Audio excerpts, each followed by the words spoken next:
하나님의 말씀 데살로니가 후서 1장 1절에서 4절까지입니다.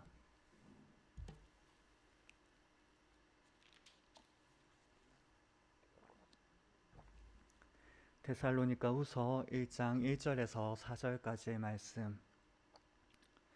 바울과 실로아누와 디모데는 하나님 우리 아버지와 주 예수 그리스도 안에 있는 데살로니가인의 교회에 편지하노니,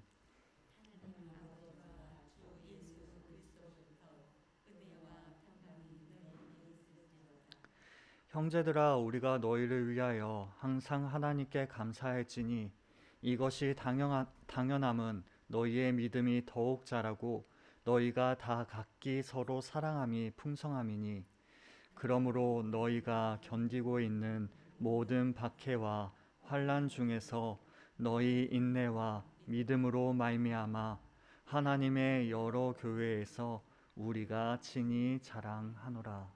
아멘. 우리의 인생은 쾌청한 날도 있지만 흐린 날도 있습니다.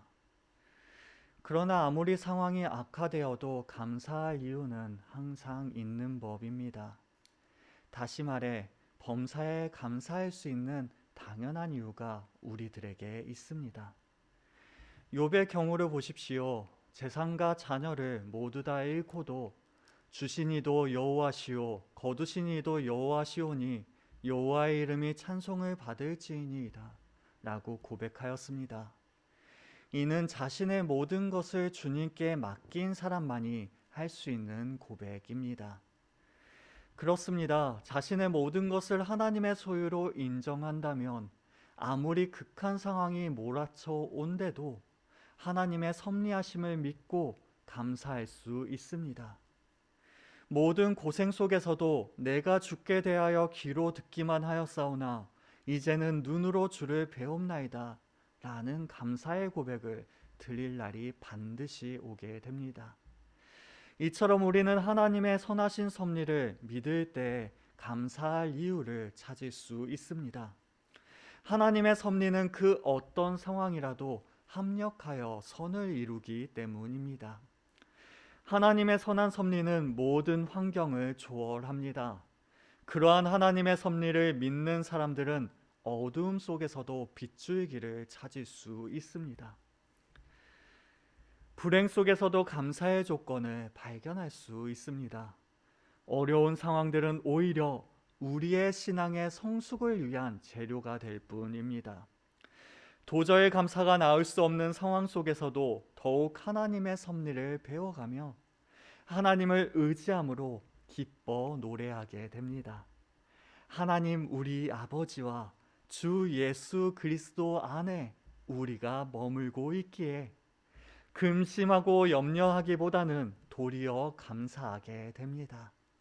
이것이 바로 참된 성도들의 모습입니다. 1장 1절의 말씀입니다. 바울과 실로아누와 디모데는 하나님 우리 아버지와 주 예수 그리스도 안에 있는 데살로니가인의 교회에 편지하노니, 바울과 그의 동료 실라와 디모데는 바울의 2차 전도 여행 중에 데살로니가를 방문했습니다. 그들은 거기에서 교회를 세웠지만 바울은 핍박으로 인하여 급하게 떠날 수밖에 없었습니다. 때문에 바울은 편지를 보내 박해 가운데 있는 성도들을 위로하고 격려하였습니다. 하지만 데살로니가 전서를 기록하여 보낸 후에도 종말론에 대한 그릇된 이해가 바로잡아지지 않았습니다. 성도들은 여전히 혼란스러워하고 있었습니다. 이에 바울은 즉시로 이를 바로잡고자 펜을 들었습니다. 데살로니가 전서를 쓴 지 1년도 안 되어 이 편지를 쓴 것입니다. 당시 데살로니가 교회는 종말에 대한 거짓 가르침을 퍼뜨리는 이단들의 교란에 의해 많은 사람들이 혼란에 빠져 있었습니다. 그 중에는 재림이 임박했으니 일할 필요가 없다고 여겨 아무 일도 하지 않고 다만 먹기만 하는 사람들도 있었습니다. 이러한 소식은 아버지와 같은 심정을 지닌 사도 바울의 마음을 아프게 하였습니다. 그들을 위하여 기도하고 있던 바울의 마음을 심히 안타깝게 하였습니다. 그리하여 그는 서둘러 두 번째 편지를 보내지 않을 수가 없었던 것입니다. 그들에게 가장 먼저 일깨워 주어야 하였던 내용은 바로 그들이 하나님 우리 아버지와 주 예수 그리스도 안에 있는 교회라는 사실이었습니다. 교회는 사단과 악한 세대로부터 밖으로 불러냄을 받은 사람들이라는 의미를 지닌 단어입니다. 그리고 교회로 부르심을 받은 성도들은 그리스도에 대한 믿음으로 모이는 사람들입니다. 그러하기에 교회는 하나님 우리 아버지와 우리 주 예수 그리스도 안에 있습니다. 그 안에 머물기에 은혜와 평강을 누리는 사람들이 바로 교회로 모인 사람들입니다. 1장 2절의 말씀입니다. 하나님 아버지와 주 예수 그리스도로부터 은혜와 평강이 너희에게 있을지어다. 하나님께서는 주님을 믿는 백성들에게 친히 아버지가 되어 주십니다. 하나님과 그의 백성들은 아버지와 자녀의 관계를 맺었습니다. 그러하기에 하나님께서는 어느 특정 개인의 아버지가 아닌 믿는 모든 사람들의 아버지가 되십니다. 또한 예수 그리스도께서는 믿는 사람들의 주가 되십니다. 이는 역사적 인물인 예수님께서 바로 구약에 예언되어 온 메시아이시며 우리 성도들의 주님이심을 고백하는 일입니다.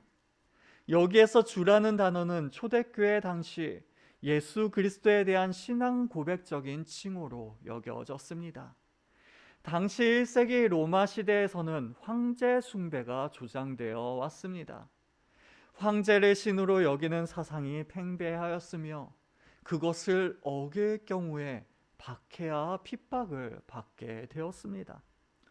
헬라인들과 로마인들은 로마의 황제를 퀴리오스, 즉 주로 칭하며 숭배하였습니다. 하지만 그리스도인들은 달랐습니다. 나사렛 예수를 주라 고백하였습니다. 그로 인해 박해를 당할지라도 극한 상황이 몰아쳐 온데도 예수님을 주라는 고백을 멈추지 않았습니다.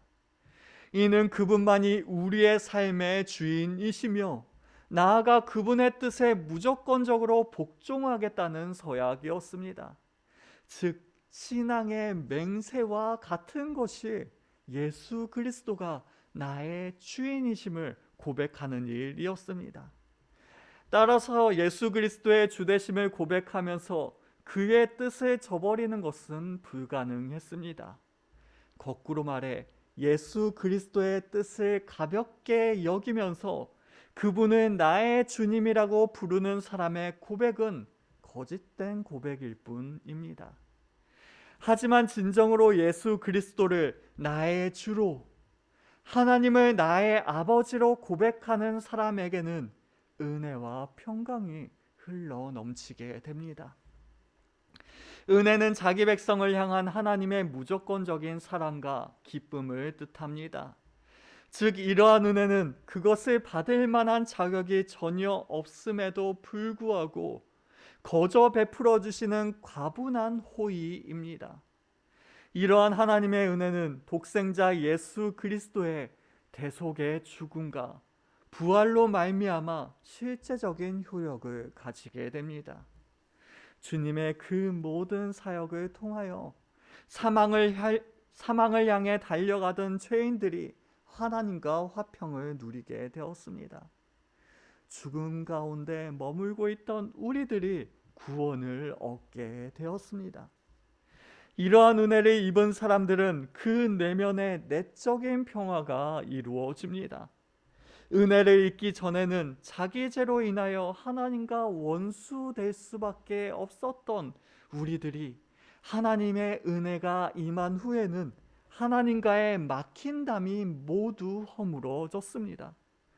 그분과의 바른 관계가 회복되어 무한한 평강 안으로 들어갈 수 있게 되었습니다.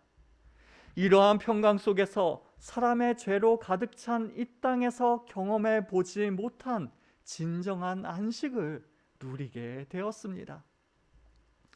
초대교회 교부 어거스틴은 그의 저서 참회록에서 이렇게 고백하였습니다.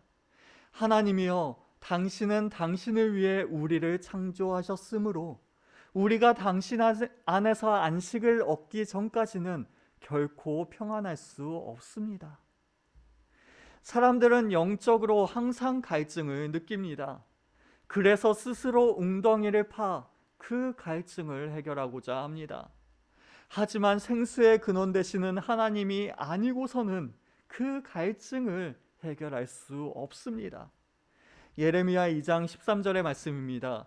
내 백성이 두 가지 악을 행하였나니 곧 그들이 생수의 근원 되는 나를 버린 것과 스스로 웅덩이를 판 것인데 그것은 그 물을 가두지 못할 터진 웅덩이들이니라. 갈증으로 인하여 웅덩이를 팠지만 그 웅덩이는 생수를 담아둘 수 없었습니다. 그저 터진 웅덩이들 뿐이었습니다. 그럼에도 사람들은 영적인 갈증으로 인하여 스스로 터진 웅덩이를 파는데 몰두하였습니다. 하나님으로부터 내려오는 평강의 영역으로 들어가기만 하면 되는데 그렇지 아니하고 자신의 힘을 의지하여 터진 웅덩이를 팔 뿐이었습니다. 하지만 이제는 주님의 은혜로 말미암아 더 이상 자신을 위해 터진 웅덩이를 팔 필요가 없어졌습니다. 하나님을 통해 완전한 부유함을 누리게 되었습니다. 요한복음 7장 38절의 말씀입니다. 나를 믿는 자는 성경의 이름과 같이 그 배에서 생수의 강이 흘러나오리라 하시니, 우리 주님을 통하여 우리 안엔 생수의 강이 흘러넘치게 되었습니다. 더 이상 목마름도 더 이상 갈증을 느끼지 아니하게 되었습니다. 바로 이와 같은 축복들이 하나님 아버지와 우리 주 예수 그리스도로부터 임하게 됩니다. 하나님께서 친히 우리를 교회로 불러주셨기에 그 안에 머물며 은혜와 평강을 소유하도록 하셨습니다. 그러므로 우리는 교회로 모였다는 사실을 잊지 맙시다. 우리를 부르신 분은 하나님 아버지이시며 우리 주 예수 그리스도께서는 우리의 삶의 주인 되심을 날마다 고백해 나아갑시다. 어떠한 상황이 다가올지라도 생수의 근원이 되시는 하나님을 떠나지 맙시다. 그리할 때 하나님께서는 우리에게 은혜와 평강을 더하여 주실 줄로 믿습니다. 우리로서는 감당할 수 없을 만큼 과분한 은총을 우리에게 허락하여 주실 줄로 믿습니다. 오직 하나님 아버지 안에서 참된 평강을, 참된 안식을 누리게 하실 줄로 믿습니다. 이러한 사실을 바라보시며 오직 하나님 우리 아버지와 주 예수 그리스도 안에 머물므로 이러한 은총을 풍성히 누리는 우리 모두가 될 수 있길 바랍니다. 이처럼 사도 바울은 하나님의 은혜와 평강이 우리에게 있기를 기원하였습니다. 그리고 이제 성도들의 신앙으로 인한 자신의 감사와 자랑을 기록하고 있습니다. 1장 3절의 말씀입니다. 형제들아, 우리가 너희를 위하여 항상 하나님께 감사할지니 이것이 당연함은 너희의 믿음이 더욱 자라고 너희가 다 각기 서로 사랑함이 풍성함이니.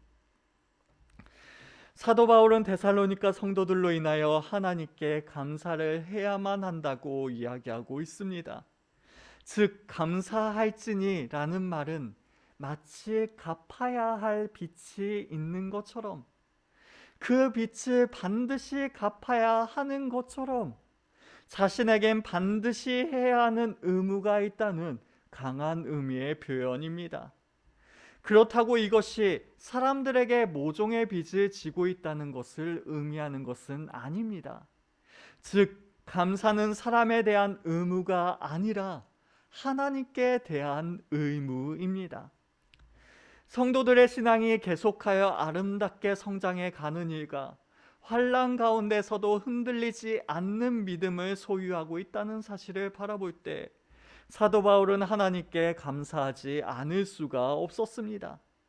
감사는 그에게 당연한 일일 뿐만 아니라 의무로까지 여겨졌습니다. 그들이 그렇게 견고하게 성장하게 된 원동력이 바로 하나님께 있었기 때문입니다. 그러하기에 그는 하나님께 감사하지 않을 수가 없었습니다. 이 모든 일들을 이루신 분이 하나님이시기에, 그토록 놀라운 은혜들을 베풀어 주신 분이 하나님이셨기에 그는 하나님께 감사할 수밖에 없었습니다. 이는 다른 어떠한 사람이 아니라 오직 하나님께만 향한 감사였습니다. 이처럼 하나님께 감사할 수 있었던 이유는 바로 성도들의 믿음과 사랑 때문이었습니다. 이 두 가지는 그리스도인들의 본질을 나타내는 가장 근본적인 요소라 이야기할 수 있습니다. 믿음은 하나님께 대한 깊은 신뢰를 나타내는 수직적인 신앙의 태도요, 사랑은 이러한 믿음이 성도들 서로에 대해 나타나는 수평적인 신앙의 표현입니다. 이러한 믿음이 더욱 자람, 즉 엄청나게 자라났다고 사도 바울은 이야기하고 있습니다. 이러한 표현은 성도들의 믿음을 바라보는 바울이 얼마나 벅찼는지를 우리에게 알게 합니다. 그들은 바울이 상상하던 것 이상으로 하나님에 대한 믿음이 급속도로 성장해 가고 있었습니다. 또한 성장이 멈추지 않고 계속되고 있었습니다. 정체함이 없이 지속적으로 성장하는 믿음, 그것은 바로 하나님께서 기뻐하시는 바요, 우리의 감사를 자아내게 하는 요인입니다. 그러한 믿음은 사랑의 풍성함, 즉 남아 돌 정도로 풍성한 사랑에 이르게 합니다. 하나님을 향한 믿음이 있기에 이러한 사랑을 나눌 수 있는 자리로 나아가게 됩니다. 바울은 앞서 데살로니가 전서에서 바로 이 단어를 사용하여 기도하였습니다. 데살로니가 전서 3장 12절의 말씀입니다. 또 주께서 우리가 너희를 사랑함과 같이 너희도 피차감과 모든 사람에 대한 사랑이 더욱 많아 넘치게 하사. 바로 이 기도가 응답되었습니다. 더구나 이 사랑의 풍성함이 그치지 않고 계속되었습니다. 그러한데 감사하지 않을 수가 있었을까요? 이러한 감사를 말하고 있는 부분을 보면 바울이 얼마나 행복해하고 기뻐하고 있는지를 느낄 수 있습니다. 이러한 행복은 사랑의 특성이기 때문입니다. 그리고 사랑은 하나님의 본질입니다. 요한일서 4장 8절의 말씀입니다.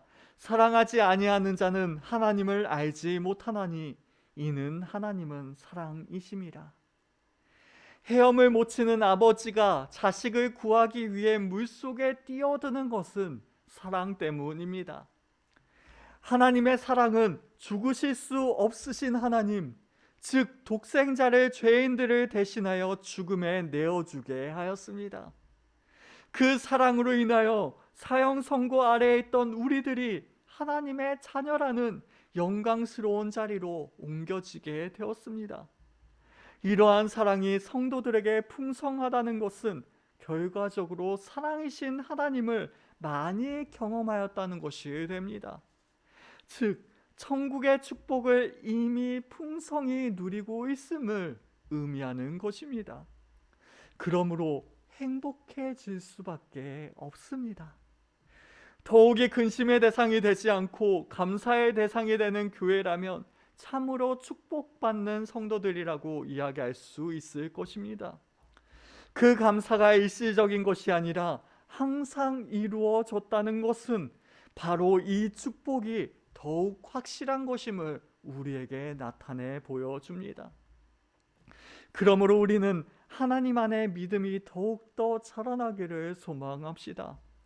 하나님을 향한 믿음으로 인해 남아 돌 정도로 풍성한 사랑을 서로에게 나누어 줍시다. 그 일을 이루시는 하나님을 향한 믿음으로 항상 감사함으로 나아갑시다. 그리할 때 우리 안에 부어지시는 사랑의 풍성함으로 인하여 우리의 모든 불행의 순환은 끊어질 줄로 믿습니다.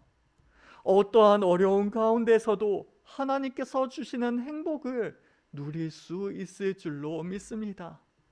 이러한 교회가, 이러한 성도들이 바로 우리들이 될 수 있길 바랍니다. 근심이 되는 교회가 아니라 감사의 대상이 되는 교회, 그러한 교회가 바로 우리 하늘로 교회가 될 수 있을 줄로 믿습니다. 그리함으로 말미암아 믿음은 모든 박해와 환난을 인내로 이겨내게 합니다. 즉 우리에게 닥쳐오는 모든 것들을 믿음으로 승리하도록 합니다. 1장 4절의 말씀입니다. 그러므로 너희가 견디고 있는 모든 박해와 환난 중에서 너희 인내와 믿음으로 말미암아 하나님의 여러 교회에서 우리가 친히 자랑하노라. 그토록 감사가 흘러나왔던 교회에도 박해와 환난이 있었습니다. 첫 번째 서신을 썼을 때로부터 시간이 흘렀음에도 다름없이 그리고 여전히 그들은 환난과 박해 가운데 있었습니다. 적대자들은 마치 사냥개가 표적을 놓지 않기 위해 필사적으로 쫓아가는 것처럼 교회를 집요하게 박해하였습니다. 외적인 고통뿐만 아니라 내적인 압박감까지 동반한 환난은 여전히 휘몰아쳤습니다. 그들이 당한 공경은 도저히 참아내기 어려운 그러한 일들이었습니다. 그럼에도 그들은 이 모든 어려움들을 견뎌내고 있었습니다. 자신들에게 일어나는 박해와 환난을 하나님께서 허락하신 일들로 해석하고 묵묵히 참아왔습니다. 사람이란 원래 자신이 잘못한 일이 없음에도 불구하고 외부로부터 압박을 당하고 고난을 당하게 된다면 그 일을 참기 힘든 법입니다. 폭력으로 맞서든지 분노와 적개심을 품는 것이 바로 사람의 본성입니다. 그러나 데살로니가 교회의 성도들은 이와 같이 대응하지 않았습니다. 그 속에 포함되어 있는 하나님의 섭리를 생각하며 오직 인내와 믿음으로 그 모든 어려움들을 대처해 나갔습니다. 이것이 바로 성숙한 신앙입니다. 우리 또한 그러한 신앙을 가지길 원합니다. 하나님의 신실하심을 믿는 믿음으로 모든 어려움을 견디고 인내하길 원합니다. 무겁게 누르는 무거운 짐이나 고통 아래에서도 믿음으로 굳건하게 머물러 견디는 우리 모두가 되길 원합니다. 요한계시록 2장 10절 하반절의 말씀입니다. 내가 죽도록 충성하라. 그리하면 내가 생명의 간을 내게 주리라. 우리의 믿음을 지키며 끝까지 충성할 때 하나님께서는 우리에게 생명의 면류관을 허락하여 주십니다. 모든 어려움은 지나가고 주님의 은혜와 평강만을 누리는 자랑만이 남게 하십니다. 그러므로 우리는 환난을 당할 때 도리어 인내와 믿음으로 견뎌내어 갑시다. 우리의 믿음을 자라나게 하시는, 또한 우리의 사랑을 풍성하게 하시는 하나님의 섭리를 온전히 의지합시다. 그리함으로 그 어떠한 어려움이 다가올지라도 하나님께 영광 돌리는 일을 포기하지 맙시다. 우리는 그 어떠한 상황 속에서도 여전히 하나님의 자녀입니다. 그리스도께서 우리를 피로 값주고 사셨습니다. 그리할진대 주님께서 우리의 인생을 책임져 주시지 않으시겠습니까? 가장 값진 보혈로 그 대가를 치르신 우리의 생명을 보호하지 아니하시겠습니까? 우리에게 반드시 은혜와 평강을 허락하여 주실 줄로 믿습니다. 구원의 즐거움을 회복시키시어 끝까지 인내하며 믿음으로 승리하게 하실 줄로 믿습니다. 우리의 인생의 끝에 생명의 면류관을 허락하여 주실 줄로 믿습니다. 그러하게 우리는 절대로 실패하는 인생을 살아가지 않습니다. 그렇습니다. 하나님은 우리의 아버지이시며 예수님은 우리의 주님이십니다. 하나님 아버지께서 우리와 영원히 함께 하시고 예수님께서 우리의 인생의 주인이 되시는데 우리가 무엇을 두려워하겠습니까? 그러므로 우리는 이 사실을 기억합시다. 우리에게 휘몰아치는 모든 어려움에 인내와 믿음으로 반응합시다. 그리함으로 다만 주님께 감사와 찬송을 올려드리는 우리 모두가 될 수 있길 바랍니다.